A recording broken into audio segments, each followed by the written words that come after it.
இஸ்ரவேல் ஜனங்களின் பெருமூச்சை கேட்டவரே உமக்கு ஸ்தோத்திரம். எகிப்திய மருத்துவச்சிகள் தேவனுக்கு பயந்ததினால் அவர்களுடைய குடும்பங்களை தழைக்கும்படி செய்தவரே உமக்கு ஸ்தோத்திரம். ஆபிரகாமோடும் ஈசாக்கோடும் யாக்கோபோடும் செய்த உடன்படிக்கையை நினைவு கூர்ந்தவரே உமக்கு ஸ்தோத்திரம். முச்செடியின் நடுவில் மோசேக்கு தரிசனமானவரே உமக்கு ஸ்தோத்திரம். நான் ஆபிரகாமின் தேவனும் ஈசாக்கின் தேவனும் யாக்கோபின் தேவனுமாய் இருக்கிறேன் என்றவரே உமக்கு ஸ்தோத்திரம். மோசேயோடு கூட இருப்பேன் என்றவரே உமக்கு ஸ்தோத்திரம். இருக்கிறவராக இருக்கிறேன் என்றவரே உமக்கு ஸ்தோத்திரம். எகிப்தின் நடுவில் நான் செய்யும் சகலவித அற்புதங்களாலும் அதை வாதிப்பேன் என்றவரே உமக்கு ஸ்தோத்திரம்.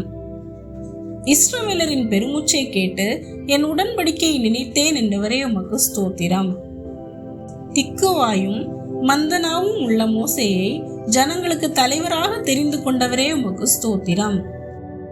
சர்வ வல்லமையுள்ள தேவனாக ஆபிரகாமுக்கும் ஈசாக்குக்கும் யாக்கோபுக்கும் வெளிப்பட்டவரே உமக்கு ஸ்தோத்திரம். 40 ஆண்டுகள் பார்வோனின் அரண்மனையிலும் 40 ஆண்டுகள் வனாந்திரத்திலும் மோசேயை வழிநடத்தினவரே உமக்கு ஸ்தோத்திரம். ஆரோன் உனக்கு தீர்க்கதரிசியாக இருப்பான் என்று மோசேயோடு சொன்னவரே உமக்கு ஸ்தோத்திரம்.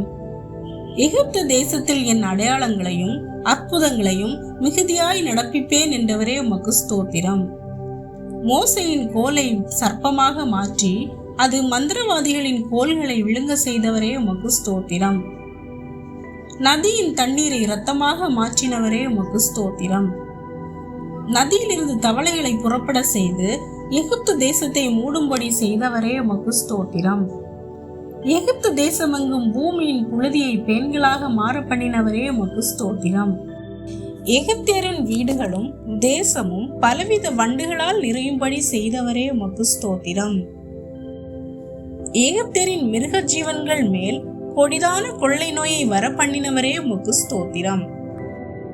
ஆமென்.